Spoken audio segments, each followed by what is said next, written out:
د آبادۍ اتل ډاکټر ناکامورا څوک و؟ د ننګرهار د آبادۍ اتل چې کلونه یې په دغه ولایت کې خیریه کارونه ترسره کړه او شړې آبادې کړي. د اوبو د مهارولو په برخه کې ډیر کار کړی و. بدبختانه نن سهار د افغانستان د دښمنانو له لوري په یو برید کې سخت ټپي او د سختو ټپونو له امله یې په روغتون کې ساه ورکړه. د ډاکټر ناکامورا پیژندنه.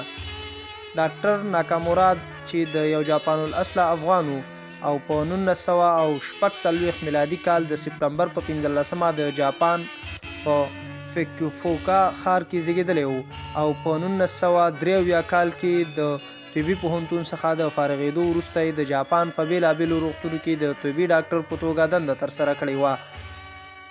ډاکټر ناکامورا په 1991 کال کې د هېواد د ختیځې برخې په یو غریزه سیمه کې 3 صحي مراکز جوړ کړل تر څو د دغې سیمې خلکو ته صحي خدمات وړاندې کړي چې په 2000 میلادي کال د دغه سیمې خلک د وچکالۍ سره مخ وو او د ناروغیو کچه ورسره څو چنده زیاته شوې وه.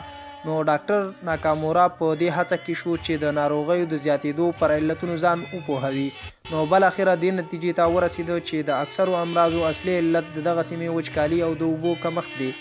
ډاکټر ناکامورا دا فکر وکړ چې دغې سیمې لپاره 100 ډاکټرانو یو د اوبو کانال مهم دی. نو هماغه و چې د 2003 کال راهیسې دغه طبي ډاکټر MPS خیریه موسسې له ادرسه چې په راس کې دی و د افغانستان په لویدیځ خیوې ولسوالۍ کې د اوبو د ستونزې حل په موخه 1400 ژورې څاګانې وکندلې. له کونړ سیند څخه یې د 15.5 کیلومتره کانال چې د مروا ریت کانال په نوم یادېږي جوړ کړ چې پر مټ یې شاوخوا 15,000 هکټاره شړه ځمکې بیا آبادې کړي.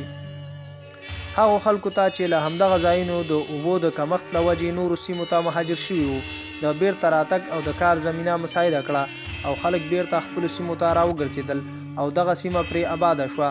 تر 2014 کال پورې تقریبا 8 نور اضافي کانالونه جوړ کړل چې شاوخوا 14,000 هکټاره ځمکه یې خړوبوي چې دغه ټول کانالونه له کونړ سیند څخه رابېل شوي دي او د ګمبيري په بیدیا کې له 6 لکه شاوخوا خلکو یې په ژوند کې مثبت تغیرات راوستي دي.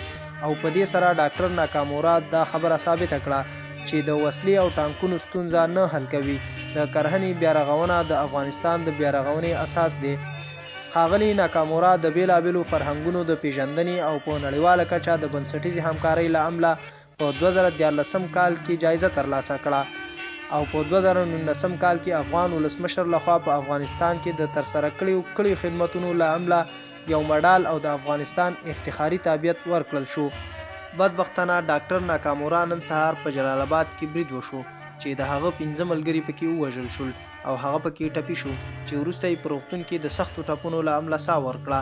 افغانان په دغه پیښه کې له سخت خفګان سره مخ شو او د برید پر مهال د هغه د روغ صحت لپاره دعاوې غوښتې دي خو د ننګرهار د آبادۍ دغه اتل د تل لپاره سترګې پټې کړې.